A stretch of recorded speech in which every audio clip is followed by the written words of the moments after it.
Ways to make people like you. Do this and you'll be welcome anywhere. Why read this book to find out how to win friends? Why not study the technique of the greatest winner of friends the world has ever known? Who is he? You may meet him tomorrow coming down the street. When you get within 10 feet of him, he will begin to wag his tail. If you stop and pat him, he will almost jump out of his skin to show you how much he likes you. And you know that behind this show of affection on his part, there are no ulterior motives. He doesn't want to sell you any real estate, and he doesn't want to marry you. Did you ever stop to think that a dog is the only animal that doesn't have to work for a living? A hen has to lay eggs, a cow has to give milk, and a canary has to sing. But a dog makes his living by giving you nothing but love. When I was 5 years old, my father bought a little yellow-haired pup for 50 cents. He was the light and joy of my childhood. Every afternoon about 4:30, he would sit in the front yard with his beautiful eyes staring steadfastly at the path, and as soon as he heard my voice or saw me swinging my dinner pail through the buck-brush, he was off like a shot, racing breathlessly up the hill to greet me with leaps of joy and barks of sheer ecstasy. Tippy was my constant companion for 5 years. Then one tragic night, I shall never forget it, he was killed within 10 feet of my head, killed by lightning. Tippy's death was the tragedy of my boyhood. You never read a book on psychology, Tippy. You didn't need to. You knew by some divine instinct that you can make more friends in 2 months by becoming genuinely interested in other people than you can in 2 years by trying to get other people interested in you. Let me repeat that.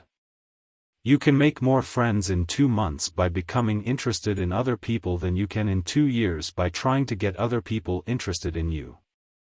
Yet I know and you know people who blunder through life trying to wigwag other people into becoming interested in them. Of course, it doesn't work. People are not interested in you. They are not interested in me. They are interested in themselves, morning, noon, and after dinner. The New York Telephone Company made a detailed study of telephone conversations to find out which word is the most frequently used. You have guessed it, it is the personal pronoun I. I. It was used 3,900 times in 500 telephone conversations. I. When you see a group photograph that you are in, whose picture do you look for first? If we merely try to impress people and get people interested in us, we will never have many true, sincere friends. Friends, real friends, are not made that way. Napoleon tried it, and in his last meeting with Josephine he said, "Josephine, I have been as fortunate as any man ever was on this earth, and yet, at this hour, you are the only person in the world on whom I can rely." And historians doubt whether he could rely even on her. Alfred Adler, the famous Viennese psychologist, wrote a book entitled What Life Should Mean to You. In that book he says, it is the individual who is not interested in his fellow men who has the greatest difficulties in life and provides the greatest injury to others. It is from among such individuals that all human failures spring. You may read scores of erudite tomes on psychology without coming across a statement more significant for you and for me. Adler's statement is so rich with meaning that I am going to repeat it in italics. It is the individual who is not interested in his fellow men who has the greatest difficulties in life and provides the greatest injury to others. It is from among such individuals that all human failures spring. I once took a course in short story writing at New York University, and during that course the editor of a leading magazine talked to our class. He said he could pick up any one of the dozens of stories that drifted across his desk every day, and after reading a few paragraphs he could feel whether or not the author liked people. If the author doesn't like people, he said, people won't like his or her stories. This hard-boiled editor stopped twice in the course of his talk on fiction writing and apologized for preaching a sermon. I am telling you, he said, the same things your preacher would tell you, but remember, you have to be interested in people if you want to be a successful writer of stories. If that is true of writing fiction, you can be sure it is true of dealing with people face to face. I spent an evening in the dressing room of Howard Thurston the last time he appeared on Broadway. Thurston was the acknowledged dean of magicians. For 40 years he had traveled all over the world, time and again, creating illusions, mystifying audiences, and making people gasp with astonishment. More than 60 million people had paid admission to his show, and he had made almost $2 million in profit. I asked Mr. Thurston to tell me the secret of his success. His schooling certainly had nothing to do with it, for he ran away from home as a small boy, became a hobo, rode in boxcars, slept in haystacks, begged his food from door to door, and learned to read by looking out of boxcars at signs along the railway. Did he have a superior knowledge of magic? No, he told me hundreds of books had been written about legerdemain and scores of people knew as much about it as he did. But he had two things that the others didn't have. First, he had the ability to put his personality across the footlights. He was a master showman. He knew human nature. Everything he did, every gesture, every intonation of his voice, every lifting of an eyebrow had been carefully rehearsed in advance, and his actions were timed to split seconds. But, in addition to that, Thurston had a genuine interest in people. He told me that many magicians would look at the audience and say to themselves, "Well, there is a bunch of suckers out there, a bunch of hicks, I'll fool them all right." But Thurston's method was totally different. He told me that every time he went on stage he said to himself, "I am grateful because these people come to see me, they make it possible for me to make my living in a very agreeable way. I'm going to give them the very best I possibly can." He declared he never stepped in front of the footlights without first saying to himself over and over, "I love my audience. I love my audience." Ridiculous? You are privileged to think anything you like.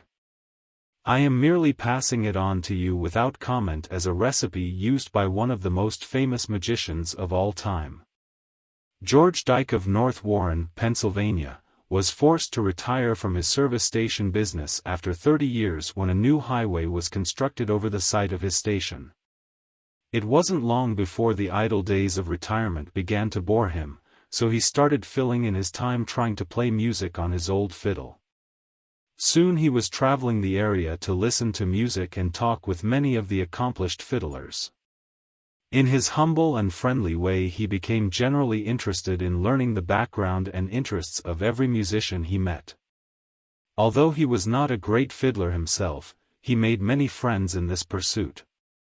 He attended competitions and soon became known to the country music fans in the eastern part of the United States as Uncle George, the fiddle scraper from Kinzua County. When we heard Uncle George, he was 72 and enjoying every minute of his life.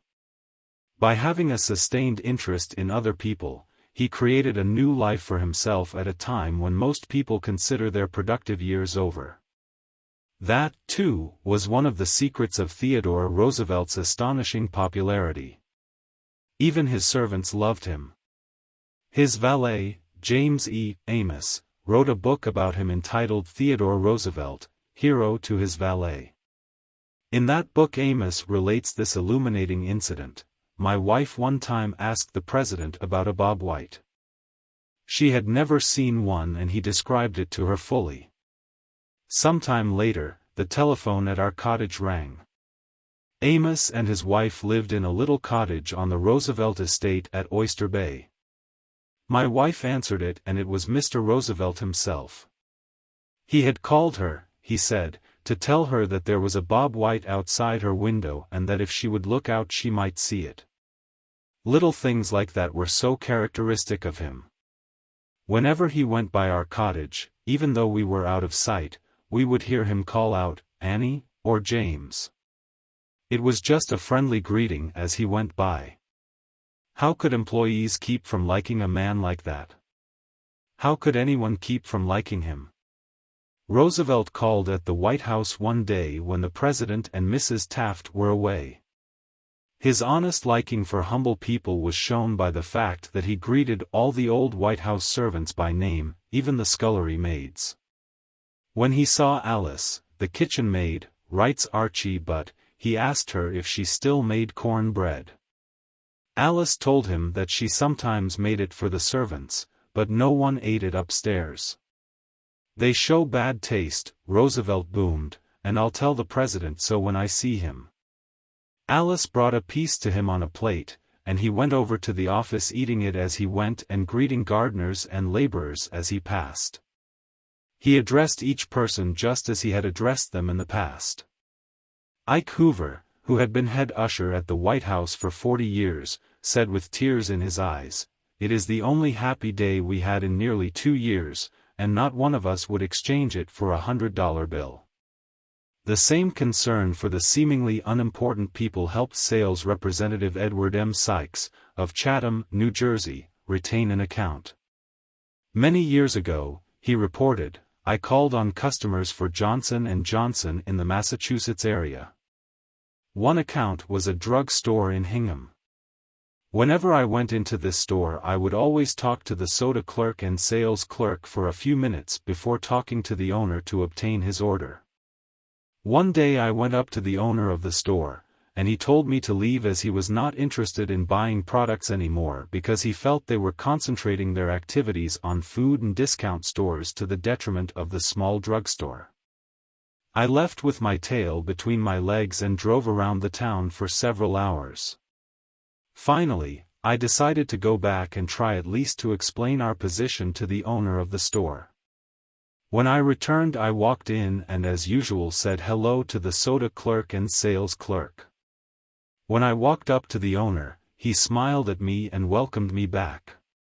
He then gave me double the usual order. I looked at him with surprise and asked him what had happened since my visit only a few hours earlier. He pointed to the young man at the soda fountain and said that after I had left, the boy had come over and said that I was one of the few salespeople that called on the store that even bothered to say hello to him and to the others in the store. He told the owner that if any salesperson deserved his business, it was I. The owner agreed and remained a loyal customer. I never forego that. To be genuinely interested in other people is a most important quality for a salesperson to possess, for any person, for that matter. I have discovered from personal experience that one can win the attention and time and cooperation of even the most sought-after people by becoming genuinely interested in them. Let me illustrate. Years ago I conducted a course in fiction writing at the Brooklyn Institute of Arts and Sciences, and we wanted such distinguished and busy authors as Kathleen Norris, Fannie Hurst, Ida Tarbell, Albert Payson Terhune and Rupert Hughes to come to Brooklyn and give us the benefit of their experiences. So we wrote them, saying we admired their work and were deeply interested in getting their advice and learning the secrets of their success. Each of these letters was signed by about 150 students. We said we realized that these authors were busy, too busy to prepare a lecture. So we enclosed a list of questions for them to answer about themselves and their methods of work. They liked that. Who wouldn't like it? So they left their homes and traveled to Brooklyn to give us a helping hand. By using the same method, I persuaded Leslie M. Shaw, Secretary of the Treasury in Theodore Roosevelt's cabinet, George W. Wickersham, Attorney General in Taft's cabinet, William Jennings Bryan, Franklin D. Roosevelt and many other prominent men to come to talk to the students of my courses in public speaking. All of us, be we workers in a factory, clerks in an office or even a king upon his throne, all of us like people who admire us. Take the German Kaiser, for example. At the close of World War I he was probably the most savagely and universally despised man on this earth. Even his own nation turned against him when he fled over into Holland to save his neck. The hatred against him was so intense that millions of people would have loved to tear him limb from limb or burn him at the stake. In the midst of all this forest fire of fury, one little boy wrote the Kaiser a simple, sincere letter glowing with kindliness and admiration. This little boy said that no matter what the others thought, he would always love Wilhelm as his emperor. The Kaiser was deeply touched by his letter and invited the little boy to come to see him. The boy came, so did his mother, and the Kaiser married her. That little boy didn't need to read a book on how to win friends and influence people. He knew how instinctively. If we want to make friends, let's put ourselves out to do things for other people, things that require time, energy, unselfishness and thoughtfulness. When the Duke of Windsor was Prince of Wales, he was scheduled to tour South America, and before he started out on that tour he spent months studying Spanish so that he could make public talks in the language of the country, and the South Americans loved him for it. For years I made it a point to find out the birthdays of my friends. Although I haven't the foggiest bit of faith in astrology, I began by asking the other party whether he believed the date of one's birth has anything to do with character and disposition. I then asked him or her to tell me the month and day of birth. If he or she said November 24th, for example, I kept repeating to myself, November 24th, November 24th. The minute my friend's back was turned, I wrote down the name and birthday and later would transfer it to a birthday book. At the beginning of each year, I had these birthday dates scheduled in my calendar pad so that they came to my attention automatically.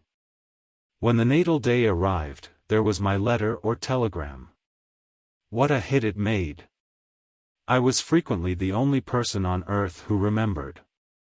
If we want to make friends, let's greet people with animation and enthusiasm. When somebody calls you on the telephone, use the same psychology. Say, hello, in tones that bespeak how pleased you are to have the person call. Many companies train their telephone operators to greet all callers in a tone of voice that radiates interest and enthusiasm. The caller feels the company is concerned about them. Let's remember that when we answer the telephone tomorrow. Showing a genuine interest in others not only wins friends for you, but may develop in its customers a loyalty to your company. In an issue of the publication of the National Bank of North America of New York, the following letter from Madeline Rosedale, a depositor, was published. I would like you to know how much I appreciate your staff. Everyone is so courteous, polite, and helpful. What a pleasure it is, after waiting on a long line, to have the teller greet you pleasantly. Last year my mother was hospitalized for 5 months. Frequently I went to Marie Petrocello, a teller. She was concerned about my mother and inquired about her progress. Is there any doubt that Mrs. Rosedale will continue to use this bank? Charles R. Walters, of one of the large banks in New York City, was assigned to prepare a confidential report on a certain corporation. He knew of only one person who possessed the facts he needed so urgently. As Mr. Walters was ushered into the president's office, a young woman stuck her head through a door and told the president that she didn't have any stamps for him that day. I am collecting stamps for my 12-year-old son, the president explained to Mr. Walters. Mr. Walters stated his mission and began asking questions. The president was vague, general, nebulous. He didn't want to talk, and apparently nothing could persuade him to talk. The interview was brief and barren. Frankly, I didn't know what to do, Mr. Walters said as he related the story to the class. Then I remembered what his secretary had said to him, stamps, 12-year-old son. And I also recalled that the foreign department of our bank collected stamps taken from letters pouring in from every continent washed by the 7 seas. The next afternoon I called on this man and sent in word that I had some stamps for his boy. Was I ushered in with enthusiasm? Yes, sir, he couldn't have shaken my hand with more enthusiasm if he had been running for Congress. He radiated smiles and goodwill. My George will love this one, he kept saying as he fondled the stamps. And look at this. This is a treasure. We spent half an hour talking stamps and looking at a picture of his boy, and he then devoted more than an hour of his time to giving me every bit of information I wanted without my even suggesting that he do it. He told me all he knew, and then called in his subordinates and questioned them. He telephoned some of his associates. He loaded me down with facts, figures, reports and correspondence. In the parlance of newspaper reporters, I had a scoop. Here is another illustration. C.M. Nafel, Jr., of Philadelphia had tried for years to sell fuel to a large chain store organization. But the chain store company continued to purchase its fuel from an out-of-town dealer and haul it right past the door of Nafel's office. Mr. Nafel made a speech one night before one of my classes, pouring out his hot wrath upon chain stores, branding them as a curse to the nation. And still he wondered why he couldn't sell to them. I suggested that he try different tactics. To put it briefly, this is what happened. We staged a debate between members of the course on whether the spread of the chain store is doing the country more harm than good. Nafel, at my suggestion, took the negative side. He agreed to defend the chain stores, and then went straight to an executive of the chain store organization that he despised and said, "I am not here to try to sell fuel. I have come to ask you to do me a favor."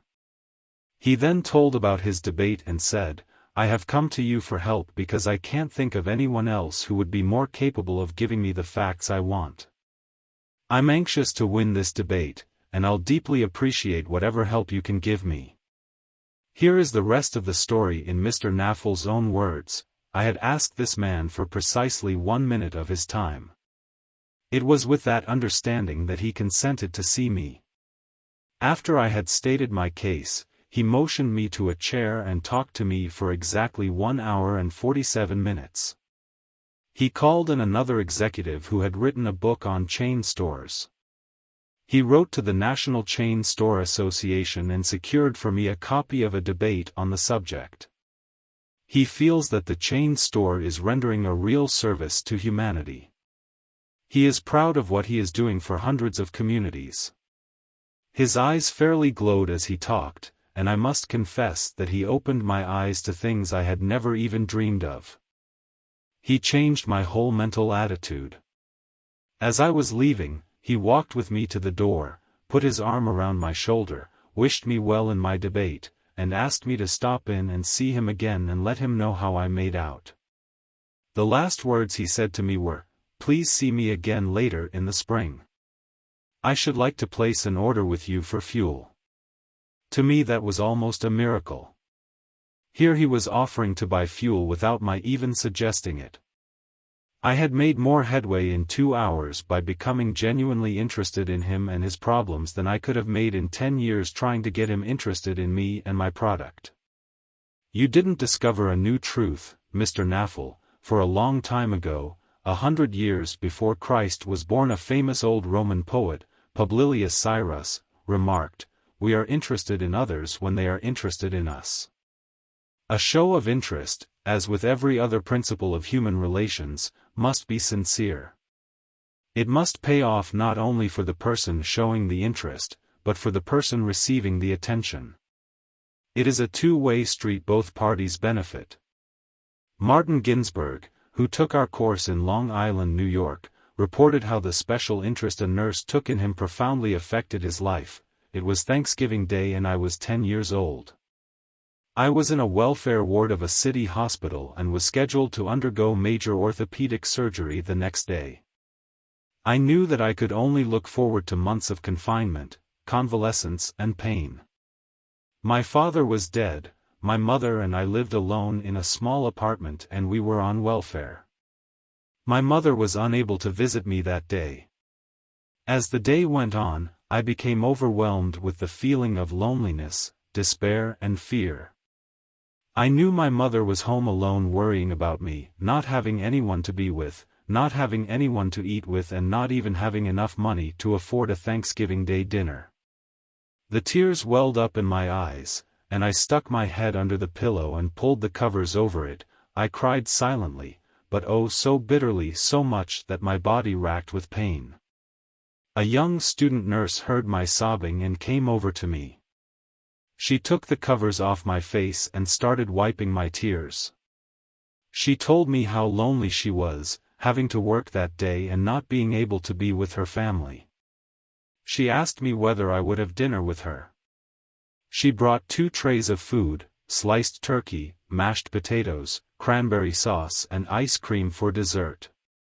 She talked to me and tried to calm my fears.